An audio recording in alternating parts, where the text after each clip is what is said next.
Cool. Well, I think we should be live now. Good morning and welcome to Austin Inno's Bytes with the Beat conversation.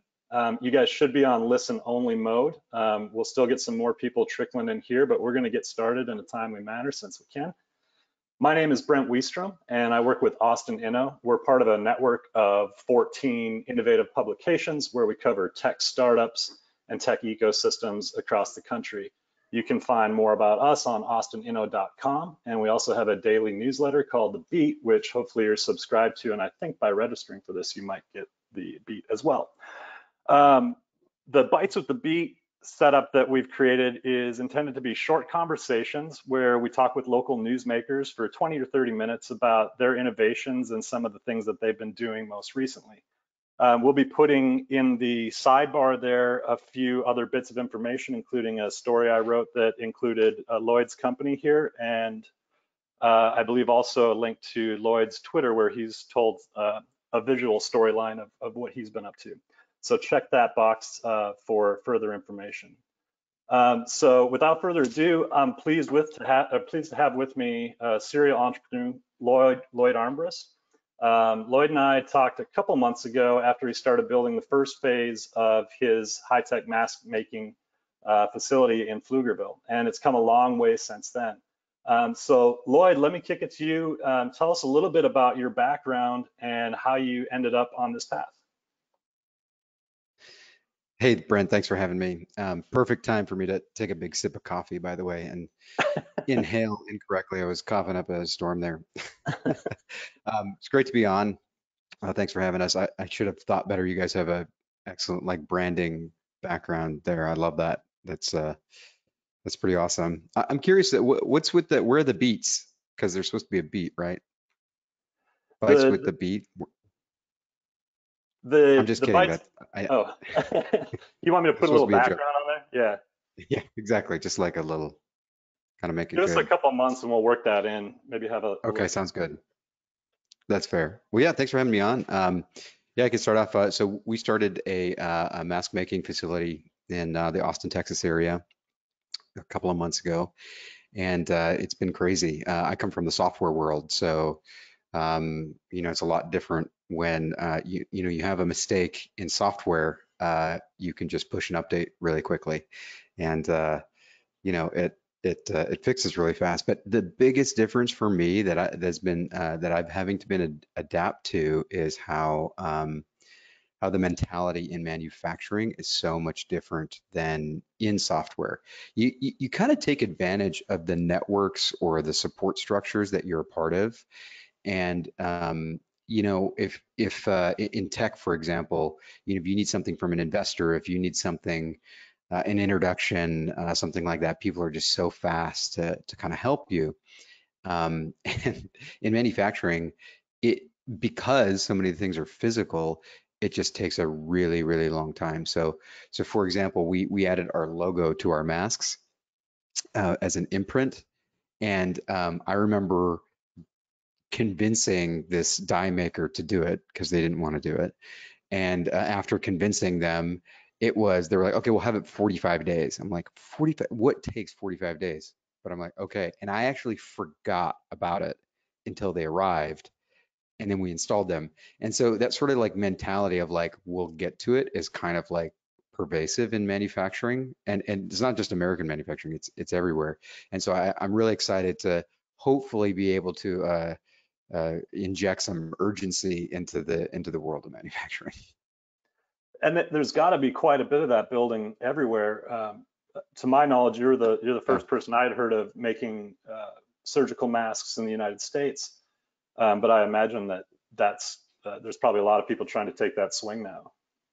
Well, I think we're the biggest ones doing it, and we're close to being the largest producer, and that puts us even up against the big guys, 3M, Kimberly-Clark, even Prestige Ameritech, who are in the approaching 1 million per day. I think we'll eclipse that sometime in the next couple of months, and go on to 3, 4, 5 million a day. And I think the reason for that is just it's cheaper to produce stuff in other countries, or was, I should say, when they set up their manufacturing lines, 10 years ago, 20 years ago. Now, of course, like with automation and technology just advancing, it is a lot easier. But when I talk to the incumbents, I talked to a guy, I think it was yesterday, who is standing up a manufacturing line in Canada, and and very smart guy, very successful in his business, which is a fabric business. But what struck me was like how naive folks are and how easy they think it's going to be versus the reality of how insanely difficult it is to actually get it off the ground.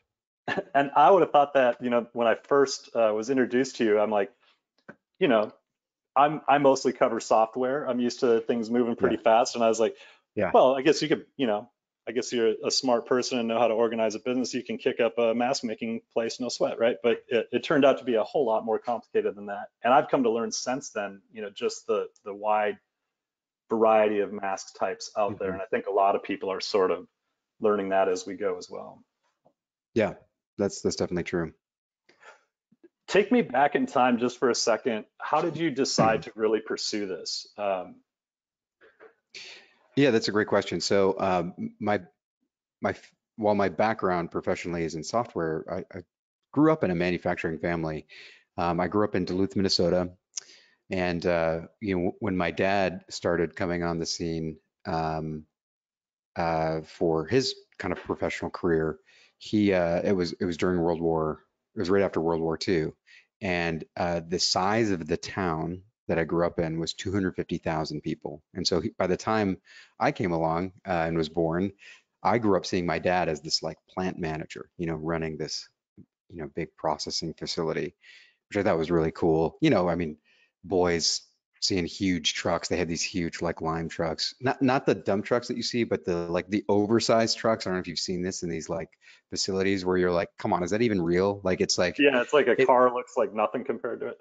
Yeah, exactly. It's like, why do they need these things? But as a kid, you see that and you're like, wow. And then like as a kid, you're like, wow, my dad is like these guys driving these trucks are like looking to him. That's insane. And so I grew up really, of course, idolizing that, and even like participating in some degree. I actually don't know why, but I have these vivid memories of like my dad putting me in his truck, and of course, like it was a there was no seat belts probably, and there was no like there definitely wasn't a car seat. And I remember laying down in the passenger side of his truck at like 4 a.m. because he had to go to the plant because like a kiln had blown up or something. I don't know what my mom was doing actually during this time. I need to ask her this, but for some reason it was like I had to go with him. And so I would go and I would fall asleep on the way and I'd wake up and I remember seeing those like lights against the sign of the plant. And I really wanted to get into manufacturing, of course. It's kind of what happens when you idolize somebody. But by the time that I had come of age, 17, 18, and I could actually start working, um, the town had shrunk to about 70,000 people. And that just shows you like the shift that was happening in the United States during that time and has continued to happen over the last 20 years of these manufacturing jobs leaving, going to other countries just because the labor is cheaper, right? And so for me, when I was, looking into this, what had happened was I've always been very passionate about air filtration because in college, which is a weird thing to say, I'll admit, but in college, I was I needed to kind of my dad did this thing that's very wise, which I plan to do to my kids and I recommend for anybody, which is to not pay for your kids' college education, or at least tell them that you're not going to and they got to figure it out. Because then what my dad did was I had paid for most of it, but I had like $4,000 left or something. And then he just on my graduation day wrote me a check and paid for it. But I had to work during college. I had to like earn my way through college, or at least so I thought. And one of the ways I did that was I discovered that the guys on the wrestling team were all doing this demolition stuff on the weekend, right? And you get paid like 8, 9, $10 an hour to do demolition, but it's very hard on your body. It's very like it's a lot of work, and it's only like $10. Well, I can't remember how I found this out, but was having a conversation with somebody, and I found out that if there's mold, they actually can't do the demolition. You have to call in a specialist, a mold remediation specialist. And I grew up, at the time I was going to college in Nebraska, and there just wasn't a lot of mold remediation specialists in Nebraska.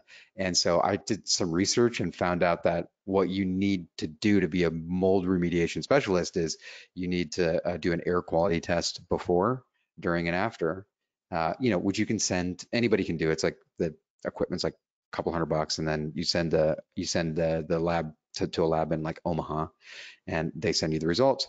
But I figured, and then like if you put up 6 mil plastic sheeting, which is like a thickness, and then you have everyone wear N95 masks, and this is in like 2004, 2005 that I'm doing this, then everything's fine. And so I had learned like about like, okay, well, there's this mold that gets in the air and all this stuff. And I actually earned a lot. I paid off a lot of my college by doing that, by just charging, it's basically arbitrage. Same guys, they're making $20 an hour. I'm charging 50, right? But I'm making a lot more money. They're doing all the work. I'm just kind of setting up the sort of the deal, making sure they're doing it correctly. But during that process, I learned a lot about air filtration, a lot about air quality, but also about like these N95 masks. And because of my manufacturing sort of childhood, if you would, I'm always curious where things come from.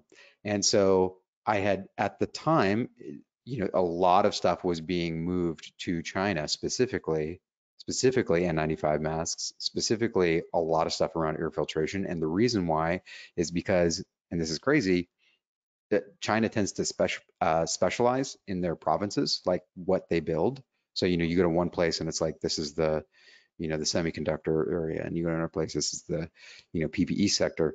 And the reason the PPE sector happens to be around Wuhan is because that's where all the melt-blown manufacturers decided to set up. And so I just knew that. I didn't know where Wuhan was. I didn't know. I thought that was a weird name, Wuhan, which is probably one of the reasons why I remembered it. But I was like, oh, weird. They're all in this one like town, basically, this one big city. And I think what happened was around these melt-blown, which melt-blown is the fabric that actually does the filtration. It's that special part. So I think around that area is just where they built all the rest of the PPE. So in kind of the longest way of telling the story ever, when everything sort of happened, and I remember hearing about it, I think it was in January, and Very early on. I was like, wait, Wuhan, and I of course connected that dots. I was like, but who's the stuff we would need to like combat this is basically 98% of it made in Wuhan, and this is happening in Wuhan. I was like, is this some sort of joke? I was like, it seems like the plot of some like film, right? That like the place that makes the stuff is the place that gets hit. I'm like, this is like, I was like, this is either a joke or conspiracy or something. But no, it turned out to be true. And I was like waiting for the New York Times to talk about it because I was, I listened to like the Daily or whatever, and I'm like, just waiting every day. I'm like, surely someone's going to connect this dots. Like I'm not that smart of a person. Like someone's going to be like, but all the PPEs made it, and like no one is saying anything. And you can talk to my wife about this because I was like just talking to her about it. I'm like, no one's saying this. No one's saying like, where are we gonna get N95 masks from? No one's saying this. And so I just was kind of going crazy, and I was like, no one's saying this. All right, well, and so I'm like, I'm gonna look into this then. And so then I started looking into, actually putting this together and doing this. And actually throughout, I will say one thing, throughout all of my research, because then I sort of dove back into all that air filtration stuff that I had to learn in college, I found that actually the way that surgical masks have evolved and a lot of these sort of peer review studies that they've done on preventing not COVID obviously, but influenza, they found that a surgical mask there's statistically no difference in protection from doctors treating patients with influenza if they wear a surgical mask versus if they wear an N95 mask. And part of the reason for that is to properly wear an N95 mask takes a 15-minute fit test. And so the 95 should stand for 95% of people ain't wearing this right. And if you don't wear it correctly, which is a pretty good joke. I'm gonna write that down.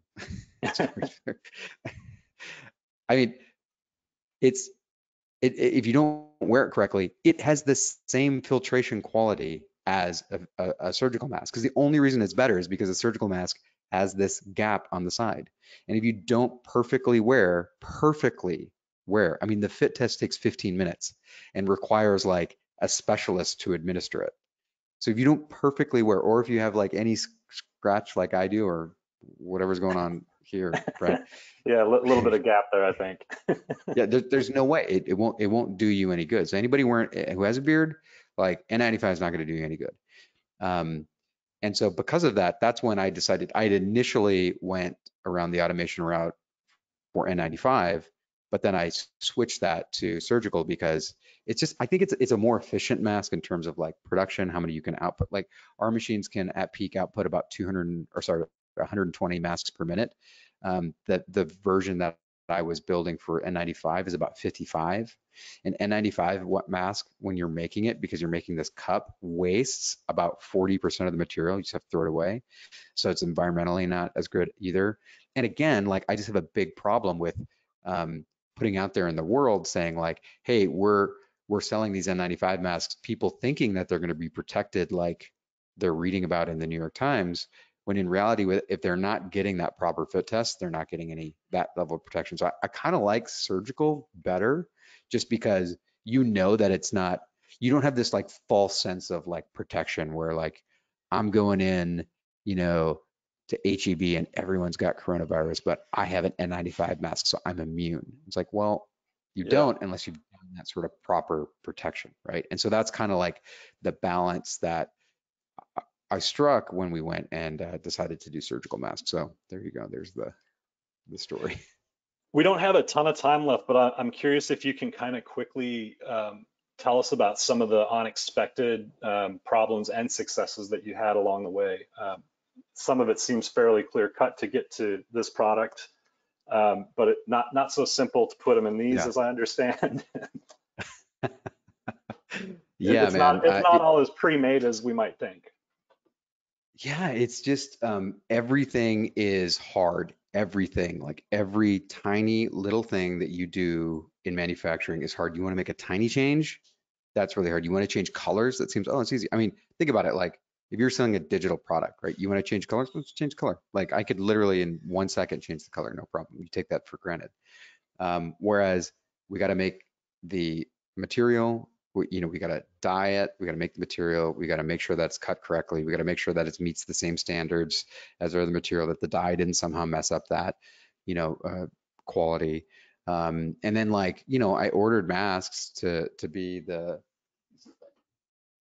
color of, I was going for more of like a UT color, but then of course, like with the melt blown behind it, which is what the white is, that's what you're seeing there. And this is actually it's a little messed up if you see, but I have it here. It's the first colored mask that we pulled off the line. So it's actually Cool. the first one. And that's why it's like messed up. There's like a fold that's bad in the back and things like that. It's worth noting, and it took me a while to learn this, the color side is out, right? Yeah, well, okay. So it's funny, even my social media manager posted this big thing about that. And I'm like, it's the same thing. Like literally you could wear it this way or this way. It's the same. It's designed to be out, but that's more about the welds, like where the welds are, and it best holds if it's out. But honestly, like it's 25 GSM, which is grams per square meter, spun bond polypropylene, and all that means is it's waterproof, or pretty much waterproof. And if you have it on the inside, it's made to protect the world from whatever you got. And if you have it on the outside, which is really the only difference between a surgical mask and a regular mask, is having that protection on the outside as well to protect water droplets from coming in. And that's the biggest thing between this and like, say, a cloth mask, which doesn't have that. Like cotton will just suck that in, right? This is that protection. And if you take, and that's why some people like do this water test where they pour like a cup of water in the mask. That's the test, just to make sure that it's not, to make sure that it's impervious to water. Who has been the primary consumers here? I think I wrote last week about the contract with Texas Public Schools, but I imagine there's a wide variety of folks getting these, including me, just to protect themselves in their own home. Yeah, it's really interesting. And we're actually thinking about releasing this, some of this data, obviously like pulling out any personal information, but just showing like the people that are buying it, because we do have, I'd say the biggest, I mean, state of Texas was a really big order, obviously, but like most of our orders are still done through our website, which you mentioned earlier are issues with packaging early on. I legitimately set up our website in, I think, 45 minutes. I remember that you guys wrote about us on that first day, and I knew that that it was dropping at whenever it was, 8, 9 a.m., whatever it was. And so I was like, okay, I should have a store up before then. And so like 45 minutes before that, I was like, okay, well, I signed up for Shopify and I set up the store and I uploaded some stock photos because I didn't even have any photos of our masks. And, we had like hundreds of thousands, maybe even a million masks in our lab. And I was like, oh, well, we'll just, and I put in the buy thing, I was like, hey, by the way, this is going to ship in about a week. And I was like, how hard is it to get this in packaging? Like, it can't be that hard. We'll figure it out. But man, that was a lot of work. And honestly, we still haven't figured it out. What we did was we trained some people who are really fast at doing it. And that packaging that you have there is kind of the way that we're doing it. Because we have to have it contained in plastic to obviously let it go out. And that was just an insane thing for us to be able to pull off. So, the biggest people probably would be the consumers. And honestly, that blew me away, to answer your question, because I had built the business, obviously not even thinking about setting up a store. Just based on my experience in enterprise sales, I knew that all these people needed to do enterprise or needed to buy masks for, like American Airlines is buying masks, and you have state governments and, hospitals. And those guys as well, by the way, have been really, really supportive. I've been blown away by that. There are hospital groups who are coming to us and saying like, look, I can get these 5 cents cheaper than you're selling in China, but I'm going to buy from you because when we needed China, they weren't there. And I want you guys to be there when we need you again. So that's been really good. And I had hoped that that was going to be the message that would work. But what's blown me away is the consumers who are buying the stuff. It's been astounding to see that sort of learning curve on, do we need masks or not? I think there's probably a lot of folks who are always on that page, maybe since March when information started flowing in real time, so to speak. But it seems more recently, because of state regulations and whatnot, there's like this renewed push for masks, and probably a realization amongst many people that, hey, I'm going to be doing this for a year, maybe 2 years, needing to wear a mask when I'm around other people. I'm curious, in the last, 5, 8 minutes we have here, how you see the moment that we're in right now and where you think we might be going in terms of personal protection like this, masks obviously especially, but just in general, the demand and need for protection. I remember going on flights whenever it was, years ago. Yeah, a couple decades back, it feels like now. Yeah, decades ago. I remember going on flights, and I remember seeing, and I'll say mostly Asian people wearing masks like this, these types of masks. And I always remember thinking, wow, that's super weird. Why are they doing that? Like, they must be sick. Oh man, I should be worried about them. Like that's kind of like, it gives you this kind of like, especially I think this hospital blue just has like a very like, which is why I'm not going to make it anymore. I think it has that sort of effect on people. But what had actually happened, and what I was, incorrect about, I'll say, in passing judgment on them, was that, SARS came to, generally speaking, Asia, and that's where a lot of people were affected by it or saw the effects and how scary it was. And SARS had like a very high death rate, so I think it was very, very scary. And since then, that like taught people in Asia about like the the dangers of these sort of viruses that are and how they can affect people. And I think it's something like 20,000 people or 40,000 people a year die from the flu, from influenza. And it's mostly old people and babies, but it's pretty hidden that 35,000 people die from car accidents, right? 35. 40 die from influenza. That's crazy. And we don't even like talk about it. And honestly, like we're like being really terrible people if you think about it, that like we have all these laws around safety for seat belts and everything else, and 35,000 people that die a year die. But when it comes to influenza, we're just like, oh yeah. And I think like last flu season wasn't like 80 or something. It was like double. It was like a really bad flu season. Yeah, and I um, remember reading about some people who died who, you know, they aren't in that sort of extra vulnerable category. So right, that's exactly right. And so like we have been just irresponsible, I think, as a society, to be honest. I have been in the past, even knowing everything I know about air filtration before, I had been irresponsible. Um, and so for me personally, I'm like, what am I going to do in the future? Well, in the future, if I feel sick, I'm going to be wearing a mask. I mean, that's just the right thing to do, right? Like who, like people, there's all this, like, we're trying to make it political about freedom and everything. Like what, like there is, like freedom stops when you're murdering people, right? And really, and I hate to sound that aggressive, but like with the flu, people die. And what if you knew for sure that you went out with the flu and didn't have protection and you killed like an old person? How would that make you feel? Like I am like the most libertarian person you're gonna meet, and like that would make me feel pretty bad. Like my freedom stops at like killing that poor old guy, right? And so who knows? I could have done it in the past, right? I mean, I've gone out before because I'm that type of person that's like, I'm gonna work, I'm to continue working, I'm always gonna work. yeah. And that was it. That was the wrong mentality. So I think that this is going to, whatever happens with COVID, if it doesn't kill us, I feel like the environment is getting, we've got these murder hornets, we've got, COVID. I feel like the earth is finally like, enough, we're getting rid of you guys. I feel like it's red. So like, if we don't die, I think that hopefully it's going to change society to say like, we're going to be more responsible around these issues. Yeah, let's hope so, right? I mean, those are pretty big numbers, and the solution not that inconvenient. No, you know, no one's asking you No. to have a full bubble. Which Oh, and I'll say one thing real quick.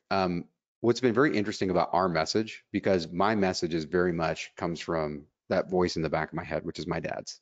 Who my dad was born um, almost exactly a year after Black Tuesday, the Great Depression. So he grew up he was literally a product of the Great Depression. Like Great Depression happens, his parents were like, I guess let's have a kid, and then that was my dad. And so I grew up with like this very strong voice in my head, in my ear, and his voice was like, America used to be this great innovative country. Like, and I really believe America is the best place on the planet in terms of freedom, which I hold very dearly, in terms of like all these other things, safety. And we've just given our innovation away. We've given our builder spirit away. And our message is all about like, not about masks in general, but it's about like, let's bring this manufacturing back to the United States. It's more environmentally friendly. Like it touches on a lot of things. It's safer for workers. It's, higher wages for generally workers. And like with automation, you're really not, it's really not that much more expensive. Like, yes, you might be talking about at the end of the day, a couple of pennies, really. But I think every consumer is going to be willing to pay those couple of pennies to know that their stuff is made in a safe way, in a way that they can trust, and in a way that's not like killing the environment. And so it's been really interesting about our messages on Twitter. People have been somewhat aggressive on our messaging about masks because they're anti-masks and they're like pro-freedom or something. But then when I engage every single one of those people and I kind of give them the whole vision, and then they're like, okay, well, I support you guys though. So I think there is like a message here of saying like, yes, it is about masks, but let's think about like, people are going to buy masks if whether you want to wear them or not. So why not, like, let's make them here, let's bring that protection here, and let's expand that outside of masks. Let's do more, you know, let's bring that builder spirit back to the United States. Yeah, and I mean, you mentioned that, people care about where things come from, and we see that across, the CPG landscape and the grocery store, that, definitely rising consciousness there. Before we go, I want to get to one question here, and it kind of speaks to the future. Do you guys have, I know you're hiring people right now. I'm curious about your expansion plans and if you guys are thinking about other products. One of the questions was about sterile surgical drapes. Sterile surgical drapes. I didn't see that. Yeah. So what's I'm always thinking about, like, okay, if we invest in this, what can we invest, 5%, 10% more to get more out of this? And the biggest decision I think that we made was that we were going to make all of our fabric here as well, all of the polypropylene, which is very, very expensive and insane to do. Like, I dropped basically $2 million on a machine that is made in China that does this thing, because I had to put a down payment on it before they would start working on it. Like, before, all of this recent, like, craziness with the world. So, like, everyone around me that knew that I was doing this, they're like, you're either a genius or insane, or maybe actually you're just insane. But I made that decision because it takes like 6 months to build these machines. And that's if they do it fast. Like, typically it takes 3 years to build these machines. And they're huge. They're like 35 feet tall. They like take up like, 15,000 square foot. I mean, they're like, this is a real, like, capital E engineering kind of They're, proposition here. they reminded me of newspaper printing machines, like a printer Yes, where I worked before, and I think you had too. Yeah. 100%. Yeah, I grew up around a lot of printing presses, which I got into newspapers because I couldn't get into manufacturing. And yes, it does remind me of those big machines. And we made the decision to do that because I knew that even if, like, the sort of, and I had no idea that there would be the sort of like mass craze that there is now, but I'd assume that at some point that goes away. So what's next, right? And so I wanted to be able to have the flexibility to build other things, right? And one of those, sure, sterile drapes, that's one of them. Very niche though. I don't know who asked that. Like, it's a very specific product. Like, but yeah, if you go into a hospital, like, and just look around and look at the labels of stuff, everything's going to say like spun bond polypropylene or melt blown polypropylene. Like, everything is. If they, if if it's reusable, like the stuff that's on the beds, it's spun bond and melt blown polypropylene. If it's got any sort of filter in it, it's probably melt blown. I mean, even baby diapers are made of SMS, spun bond, melt blown, spun bond. So it's in a lot of things. The next thing I'm most passionate about, to be honest, is air filtration, because like I said, that kind of brings me back to my past. Most people have really crappy air filters, and the one thing you can do for your health that is better than anything, like the one single thing you can do, is go to Home Depot or go to Amazon and buy a MERV 13 rated air filter.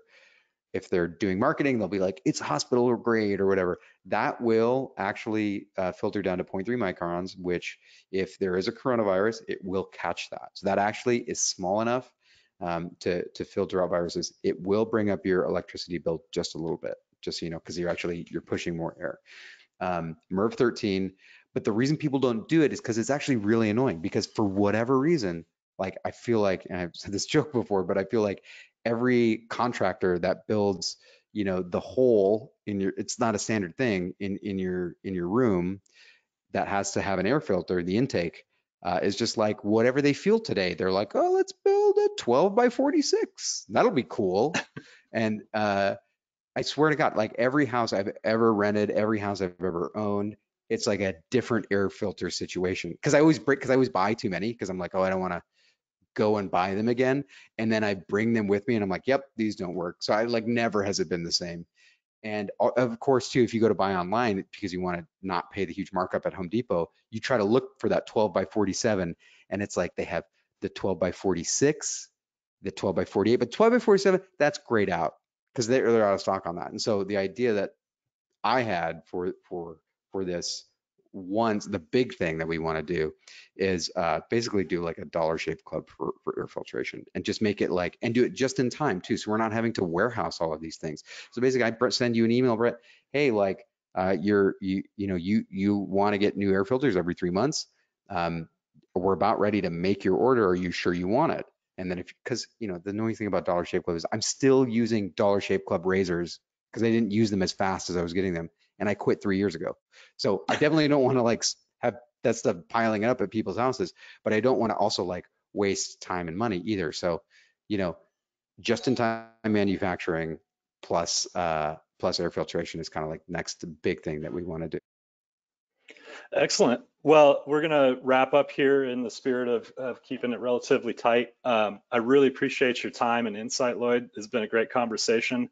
It's fantastic to have these being made right here, something we need right now across the community. So applaud your efforts and how quickly you've put together what turns out to be an extremely complicated process. Well, thanks so much for having me on. It's been great. And it's always good to talk to you, Brent. Thank you. We'll continue to do these short bites with the beat conversations, so stay tuned to the beat for future ones.